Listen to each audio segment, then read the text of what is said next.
Recording. Okay. Good morning to everybody present. Dr. Preeti, it is our pleasure to have you with us today for a session on Introduction to Neuromarketing. Just to give you a brief about Dr. Preeti Tuck, she is a program director, doctoral program, IIFT, and a faculty of marketing at Indian Institute of Foreign in New Delhi. And as I can see from her LinkedIn profile that she's been giving a lot of sessions at various places, Delhi University, inaugural programs of IIFT and various other places. And it is my utmost pleasure to invite you here, and I'm really thankful that you agreed to deliver a session to our young minds, yet agreed to discuss with them the implications of neuromarketing. So, ma'am, without wasting any time, I would request we can start off with the session. Thank you. Thank you, ma'am. I'm just sharing my slides. Yes, ma'am, please.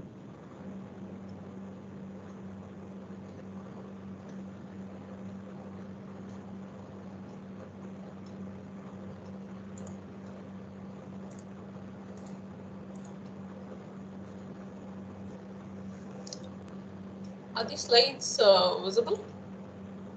I'll just check for the audio also because. Yes, ma'am. Slides are pretty visible. Yes. Yeah. Audio just- Yes.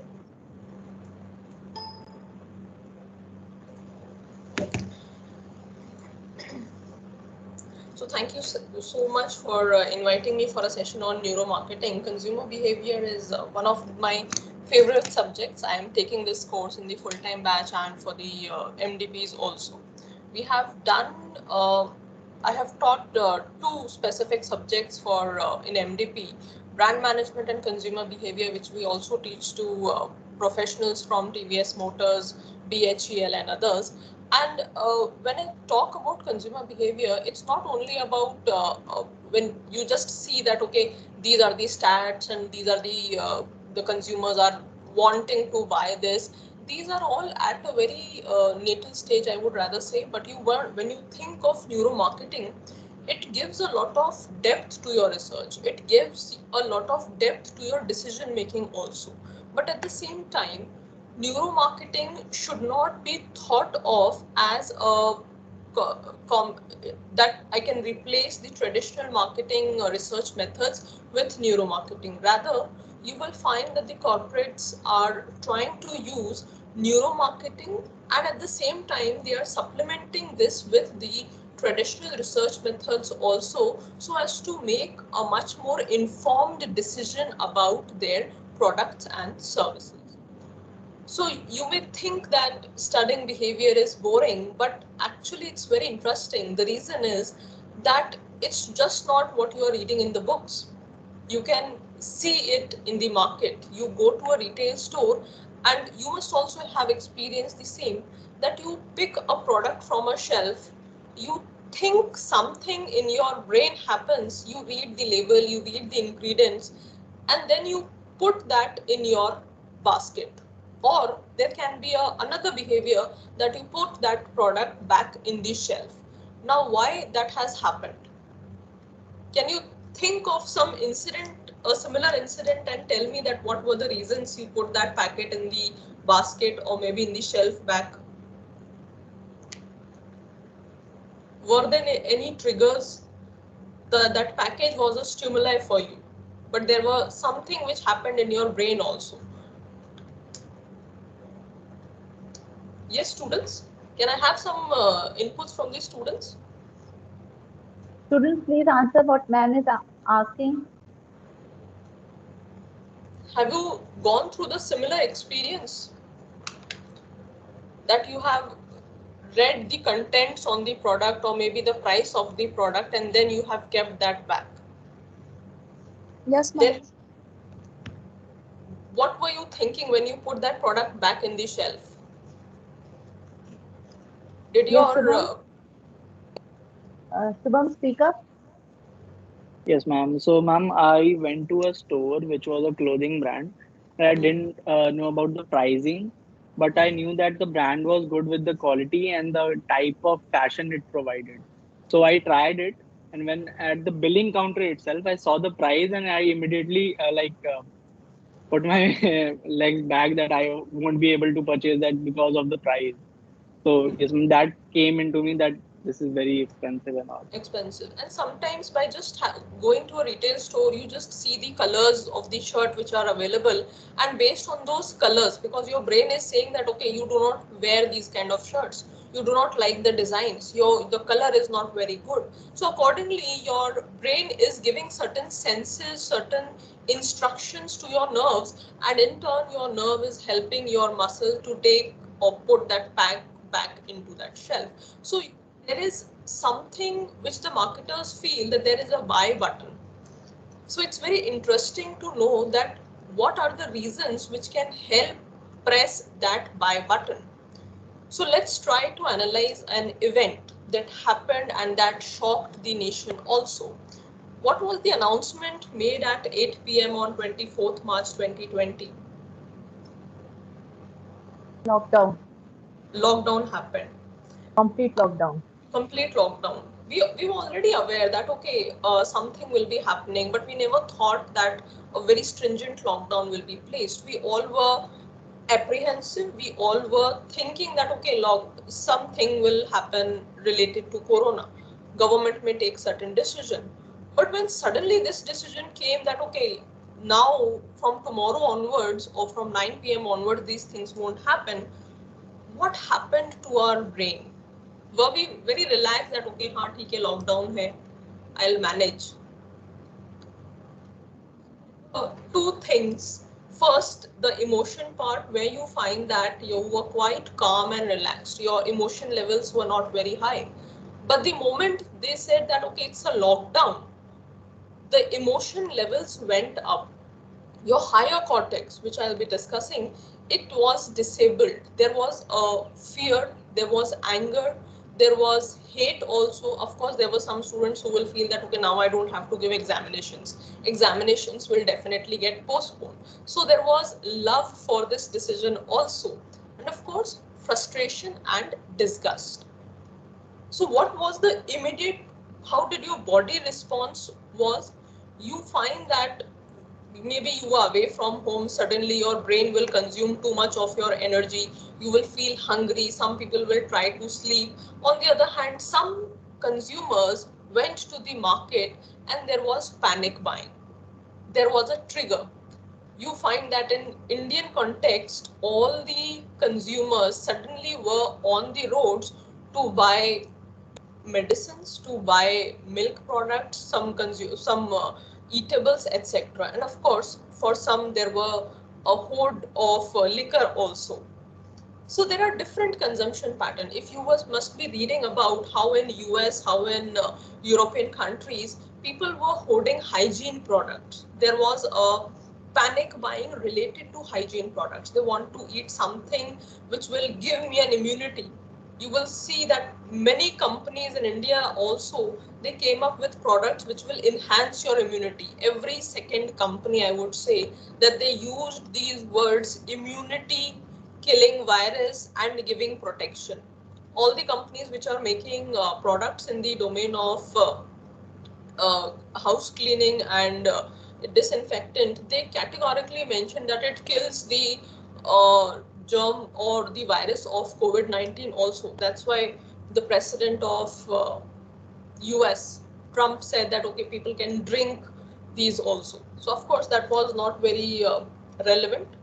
But we find that consumers do panic, and in this entire thing, your brain processes the information. Your brain is reacting to the stimuli or the information which is being given to the consumers. So why actually the consumers are hoarding the hygiene products? What happens is that your brain is divided into several parts. In marketing context, I would say your insular cortex and amygdala plays a very important role. Of course, there are others also, like in case of this thalamus, it gives you, it regulates your body temperature, that suddenly you won't feel cold. It also helps in synchronizing your sleep patterns, and it controls your hunger and thirst also. So it is playing an important role in formation of your emotions. On the other hand, the hippocampus, it supports your memory, learning, navigation, and perception of space. How when you see certain things, you are able to see that, okay, this is in the background and this is the main object. So this will also help in making an ad, placing a product in the shelf, and designing of packages also. Then there is this amygdala, which is helping you to regulate your emotions and memory. They are associated with your brain reward system, that how you are dealing with stress. Are you thinking of fighting with this stress, or you are thinking of flighting the stress or a threat? When you know that these places are dangerous, doing something can be dangerous, do your mind, people perceive it in different manner. You will be like, okay, I would think of bungee jumping. Some consumers will think that no, it's very risky, I won't go for it. So you are trying to flight it. Okay, I won't go it, I'm trying to avoid that circumstances. On the other hand, there will be some consumers who would say that no, this is an adventure I would like to try. So your brain is taking things very differently for different consumers. So this aspect deals with fear, and this will lead or have an implication on the cortex, insular cortex, which will generate disgust, that okay, I don't like this thing. So this has in place taking, this will help us in formation of a problem solving behavior, that okay, I know that there is a virus called COVID-19, so I have to protect myself. So limited problem solving will be that okay, I will have some medicines of vitamin C, I will hoard paracetamol, azithromycin, and I will also hoard products which will help me to make things clean. So there were people, we are still using a lot of sanitizers and disinfectant spray, etc. Every company which was previously doing something in soap business or some other, they are also making, they have also started making these products because of this, the new aspect of business which has come up, which is trying to handle the disgust. So there are two research pathways that a marketer has. There is a lot of talk about big data. You will also learn in your courses that okay, how important big data is. But the problem with this big data is, I'm not saying that it's not necessary or it's not good, but these big data are basically large samples, and it only helps you to know that who, what, where, and when. It gives you data that okay, these many consumers were behaving in this manner, and a large set of, let's say, 57% consumers thought that online classes will be a good choice. There were 13% people who were ready to opt for telemedicine. There are more than 60% people who are thinking of having home cooked food. But why? This why question is addressed by the thick data, which we are taking in smaller samples, which will help us in triggering the insights. So it gives you that, it adds to the richness of your data. That's what I was emphasizing, that the companies are not only thinking in the dimension of collecting data, big data, but they are also using this neuromarketing as a means to go for thick data, which will give them a much more informed decision. So big data can be very large, it is robust, but with time it loses its resolution. So in thick data, the neuromarketing part, it helps you in getting a rich, deep learning why the consumer is behaving in this manner. You see, it's a quite an old example when Procter and Gamble launched their Gillette product in India. They were initially failing the product. They didn't do well. And then they tried to understand by means of ethnographic research that why our product is failing. We are a market leader in the US. In the North Americas, we are doing very well. In the European markets, we are doing well. But India, with such a huge crowd, such a huge consumption pattern, I'm not able to dent that market. So where am I getting wrong? the problem happened that when they started ethnographic research, they found what was the fault. The fault was that they tested the product before the launch on the Indian students who were studying in MIT. So the circumstances of when the product is being used is very different. There you have a well-lit washroom, you have a huge mirror, there is a running water, and there are a lot of facilities. On the other hand, a huge portion of Indian consumer were using or shaving in dingy rooms. There will not be a running water available from tap, rather than there will be that mug kind of a thing, and with that also they are making shaving very effectively. But they were facing certain problems, that there are nicks and cuts on the skin. So then they reworked that, okay, these are the circumstances in which the consumer is using the product, and that led to the launch of MAT 3, which also addresses the point that it is not only hygienic, it is cost effective also, and it will help you in saving your skin as well. So ethnographic research became very popular. Neuromarketing, there are certain tools that we use. One is EEG.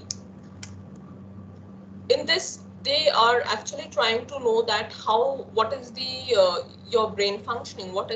They analyze the brain's electrical activity. So there is a huge headband or a helmet with very small sensors placed on the scalp, and then they try to evaluate. They show you a marketing stimuli on the basis of which they track that what are the attention levels, do you have an engagement towards the product, are you trying to memorize that part also. A bit of expensive technology, I would say.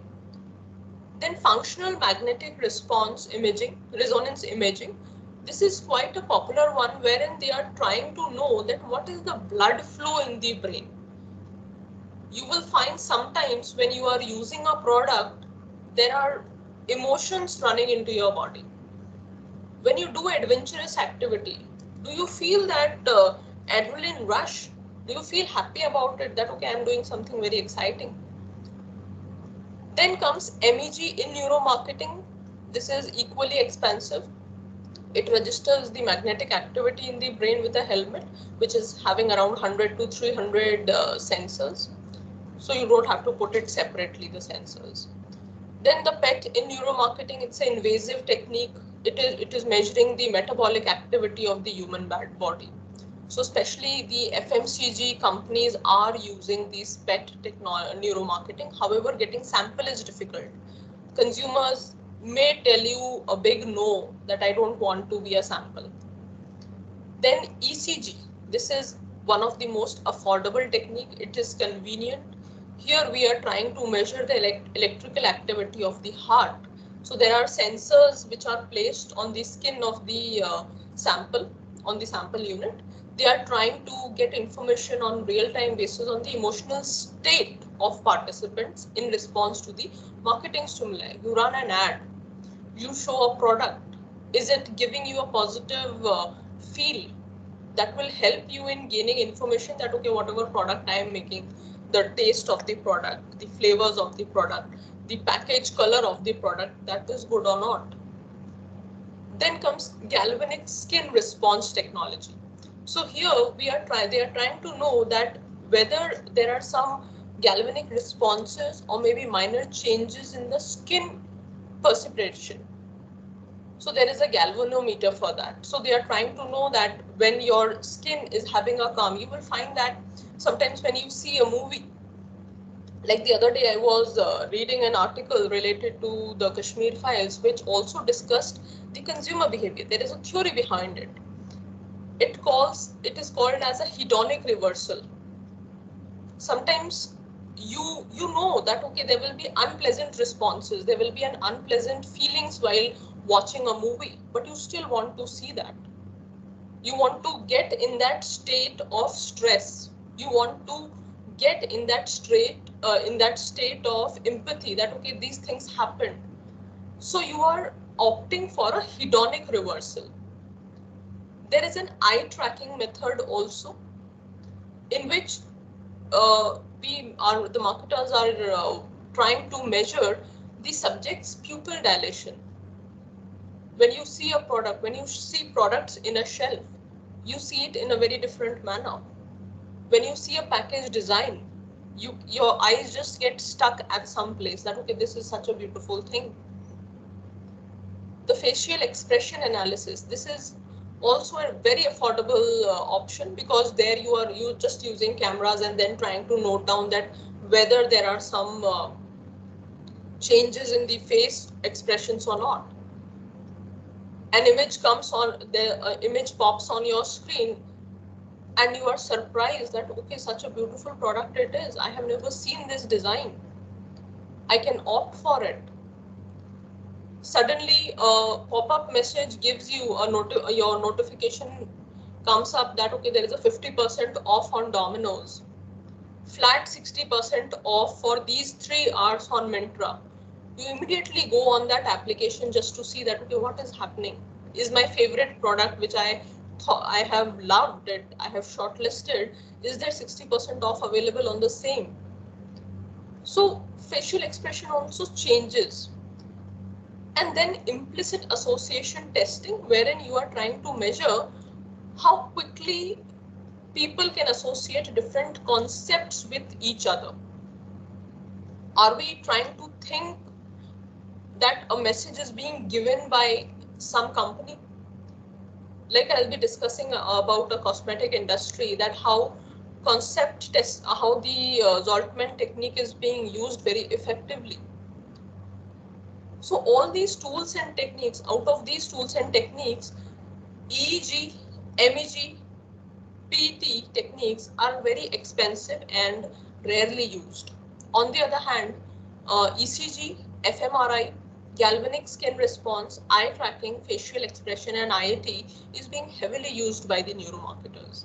One of the first neuroscience lab in India was established by McKinsey in Mumbai. In foreign countries, you will find that some universities itself, they have also established neuromarketing labs. Unilever has their own lab, which are regularly publishing white papers related to their findings. So extensively things are being done, and we see that it's not a new concept. It's not that it has arrived suddenly in the 21st century. Rather, it was there since 1990s. We see that a coffee brand, when they tried to launch a product in the Japanese market, they find that cracking Japanese market was not easy. They find that nobody was very willing to buy this product. Why do you think that Japanese did not have bought these products of a coffee brand? Yes?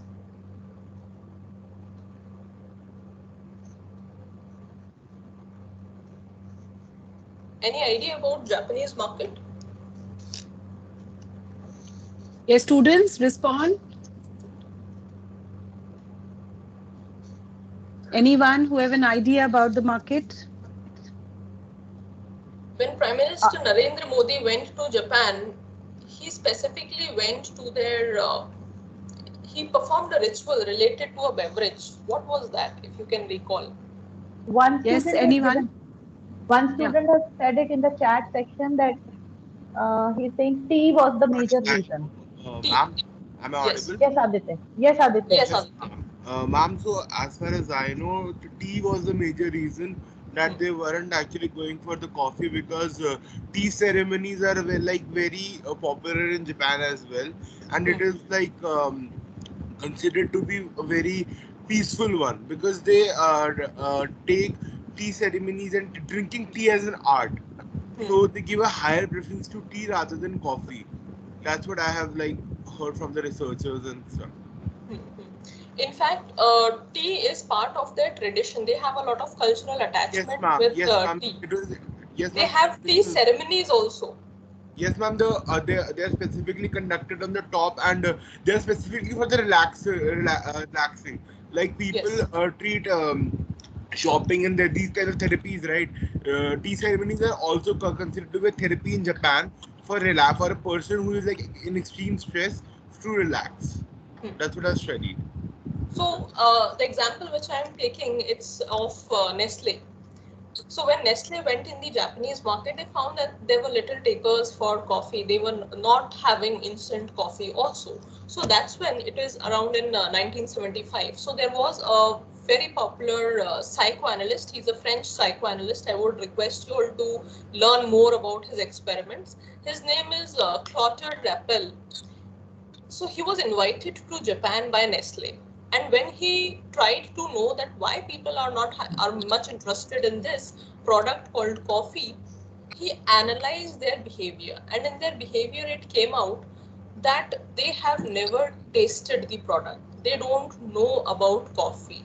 Traditionally, even the current generation and their previous generation, that is their parents, they also do not have any liking towards coffee because they haven't bought it ever. So even a pricing strategy of giving deep discount, etc., won't work. So people only are drinking tea for thousands of years in Japan. So, and plus coffee was a recent foreign phenomena. There was no accumulated past memories of this product. So what Rappel do?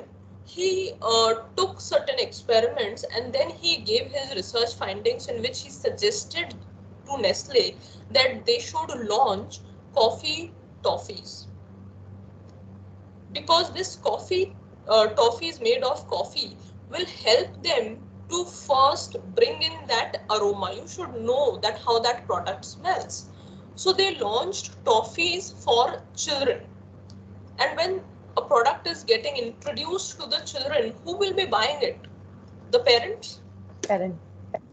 And you make the package very, very attractive, and then the child will definitely like your product based on your packaging. The child, even if you see the child psychology at present in India, they don't buy only because they like the taste.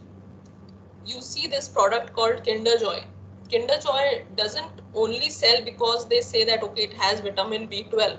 That is for the parents, but the child is insisting to buy that product because it also has a toy in it, and the child wants that toy, not that chocolate only. For parents only, that information is that there, that it is made from cow milk and it has a vitamin D, B12 also. There are other good veggies and other things also to eat which will give you ample amount of vitamin B12. So marketers are trying to address both the worlds, the parents also and the child also. So Nestle did the same. They opted for coffee, these toffees, and slowly and gradually they came up with concept of cold coffee beverages. So the Japanese consumer transition was from toffees to cold beverages and then finally to the instant coffee. And now you will be amazed to know that at present Japan is the third largest importer of coffee. That is the amount of liking Japanese have started towards this product called coffee. So now I'll be discussing certain applications, how neuromarketing is being used, because that is what you should be knowing, that okay, these are the things the neuromarketers are using. So importance of gaze. Like in this ad, there were heat maps created.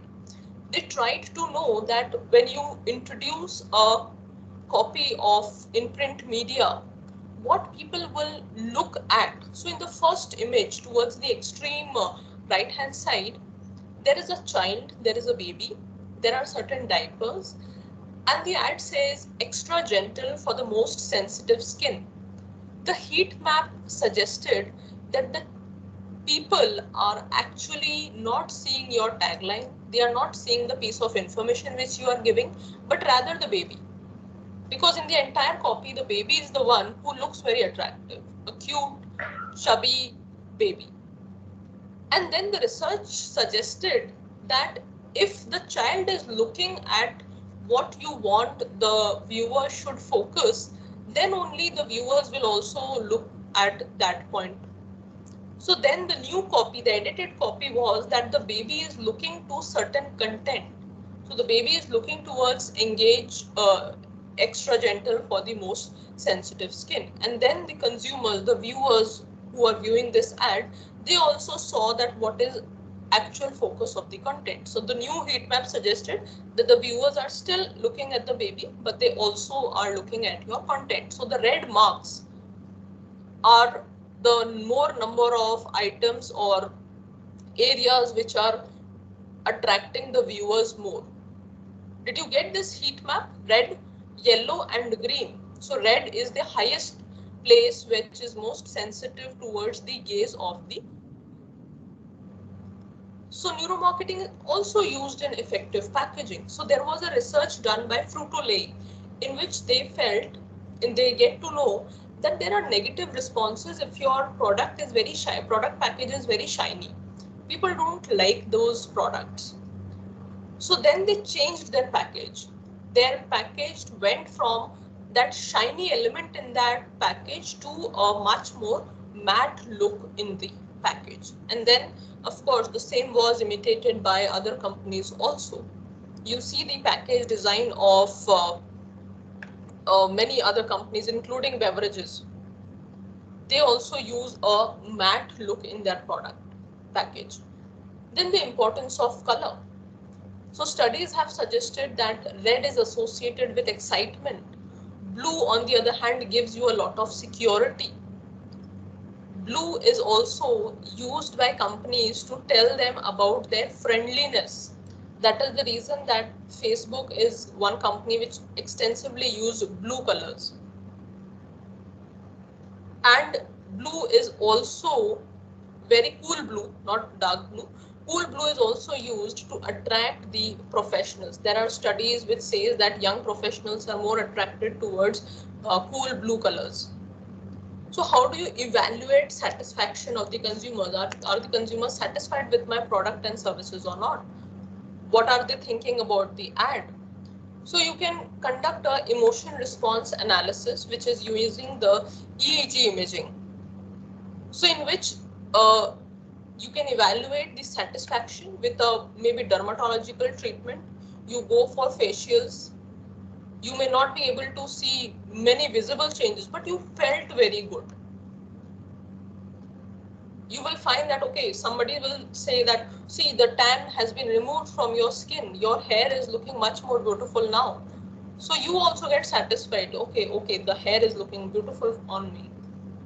So your customer satisfaction is correlated with the activation in the neural circuits involved in evaluating your facial beauty.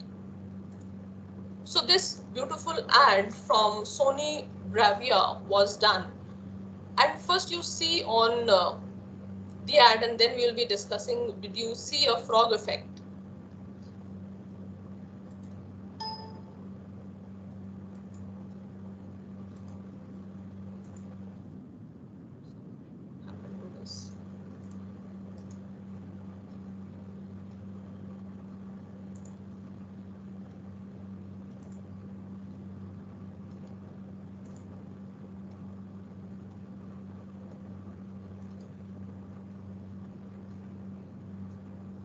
Ma'am, you can share the video directly from YouTube also. Yeah, I'll just do that. I don't know. You just have to, I'm sure you know it, you just have to add, include computer science and that will come directly.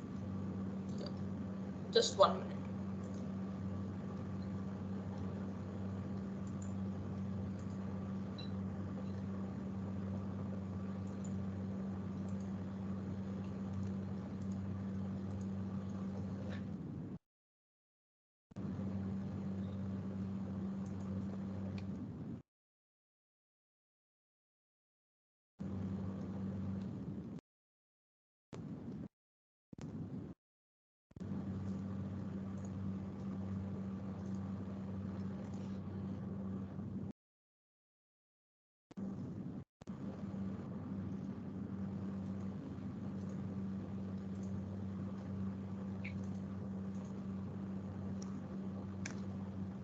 Is it audible?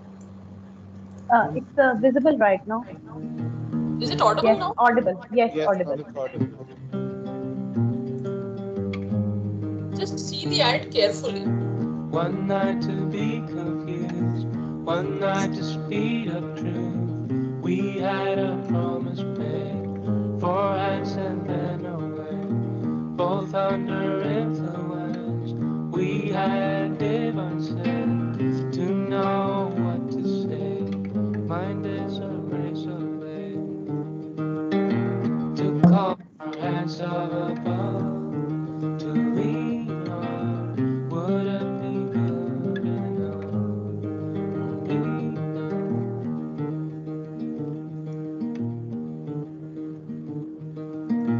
One night of magic rush, the start a simple touch. One night to push and scream, and then relief. 10 days of perfect tunes, the colors red and blue. We had a promise made, we were in love. To call for hands of above, to lean on. Would it be good enough? Lean on. To call for hands of above, to lean on. Would it be good enough? And you knew the hand of the devil, and you kept us awake with ghosts, sharing different heartbeats in one life.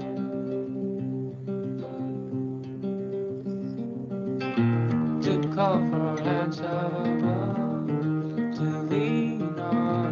Would it be good enough for lean on? To call for hands of above, to lean on. Would it be good enough?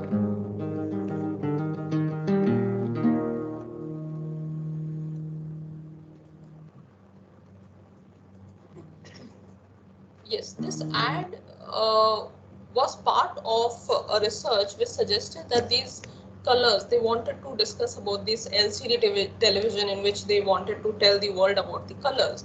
Did you notice that in the ad at around 1 minute 42 seconds, there was a frog which pops out? Yes, Yes, we know Did ma'am. you like that part? Yes, ma'am. It was kind of interesting. I tell you that this was the most unplanned event. They didn't plan for that frog, but when this ad came out, it said the research suggested that people perceived this as a very positive ad. There was colors, there was a lot of excitement that okay, what is the thing which the advertiser wants to tell. But when they did the research, they found that that frog which is popping out of a pipe, this is actually the most amazing part of that entire ad. The people felt that this was the most extremely positive part of that ad.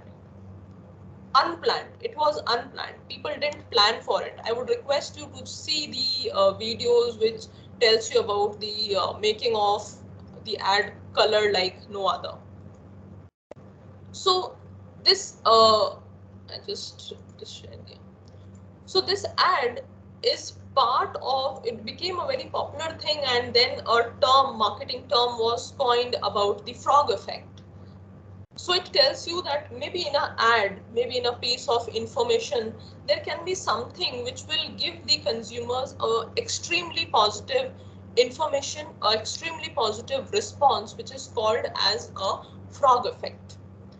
So in line with neuromarketing is more about the brain, but this technique by the name of Zaltman's metaphor elicitation ZMET technique, this is a very powerful tool to know that how people associate things.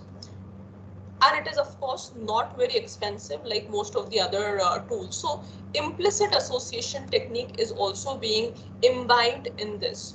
So in ZMET technique, we are trying to, step one is that you build a meta library. Did you notice that in the ads of various cosmetic companies, one company Lakme, which features Kareena Kapoor, it says crystal clear. It's a crystal radiance. Some company would say that it's a baby soft skin. Some other company will say that it gives you a rose-like skin. Why do companies have so much different words to tell about a healthy skin? Some will say healthy and glowing skin. Do you think that there is a lot of difference? All are giving largely the same benefits. Some will show a suppleness in the skin. So on what basis actually the companies are deriving those words, how they are trying to deduce that, okay, these are the things which consumers relate. So the first step which the companies follow is, it's a real case study.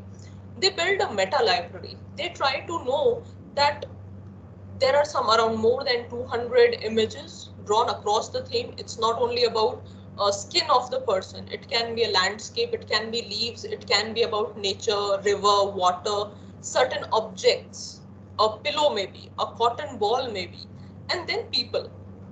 Like every day you must be reading newspapers in which somebody, some article says that, okay, this person is the most beautiful person. The beauty of this person is better than Aishwarya Rai, etc. So people have made a benchmark that, okay, Aishwarya is a very beautiful lady.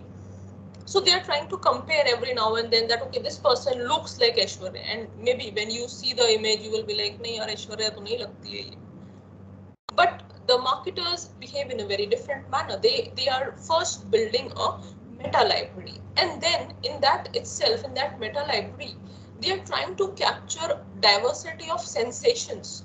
When you see a image of a water or drop of a water, are your sensations and emotions very different in comparison to when you see a mountain?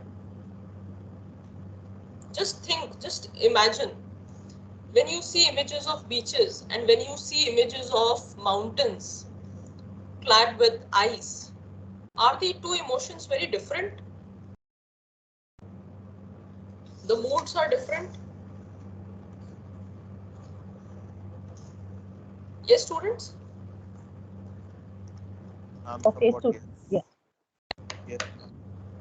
So you will see that different images are being captured, which will help the marketers in gaining insights related to perception, about colors, about texture, about emotions. And then the marketer is the one who is picking individual metaphors for each and every image. For a drop, I would have a different metaphor. For a teddy bear, I would have a different metaphor. So you are trying to describe each and every picture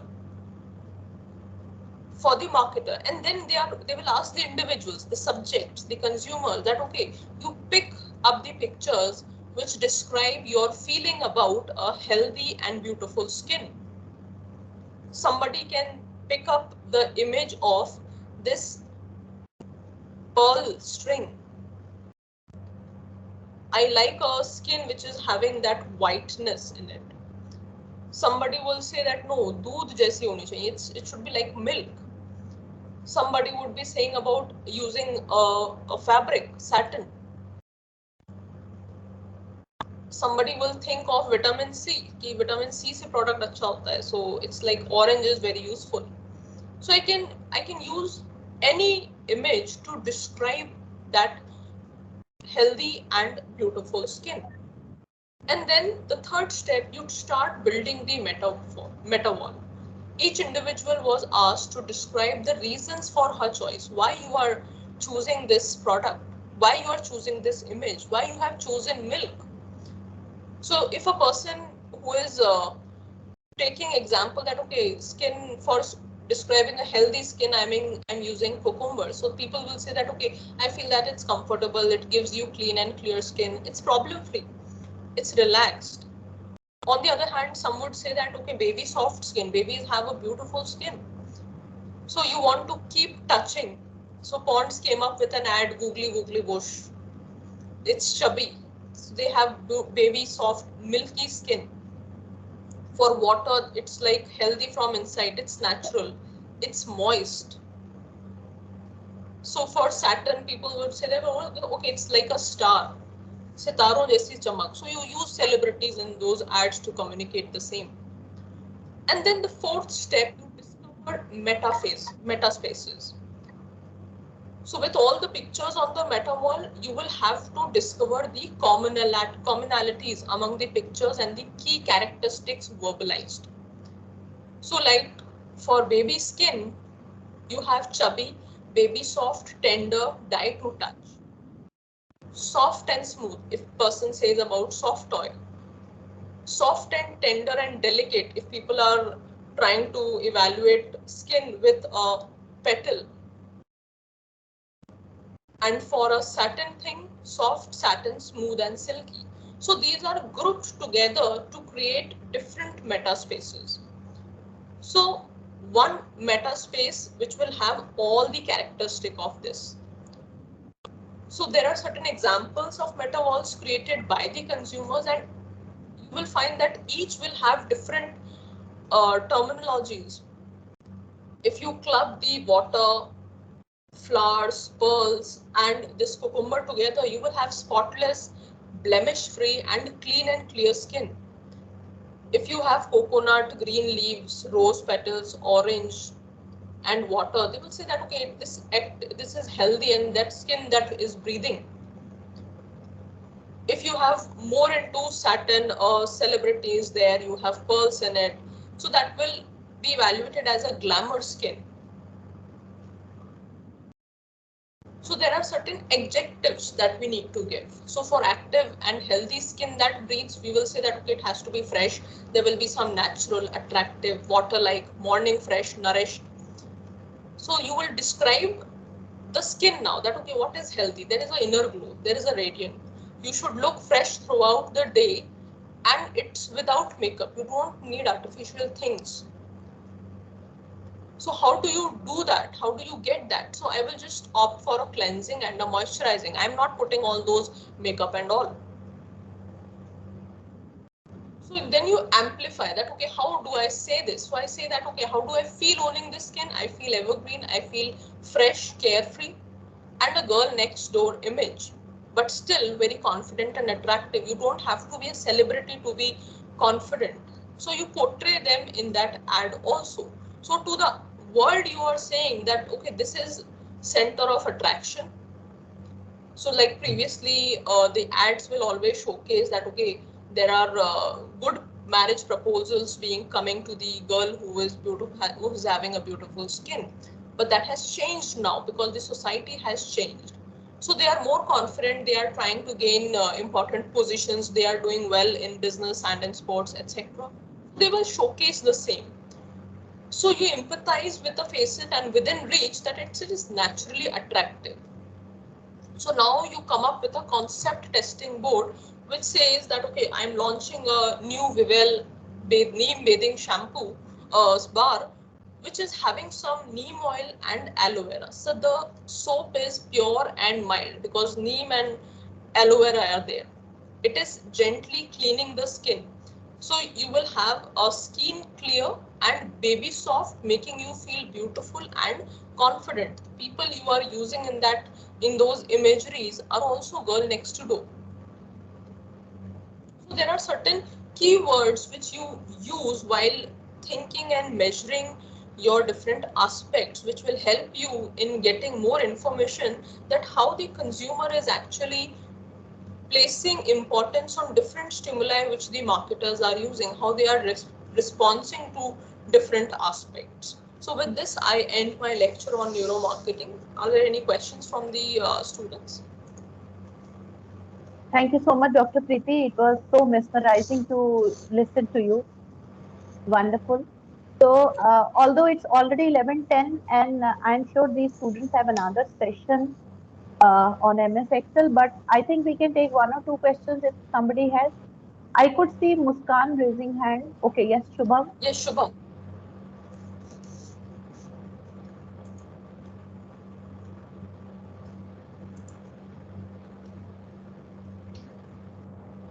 Yes, Shubham, you may say, raise your question.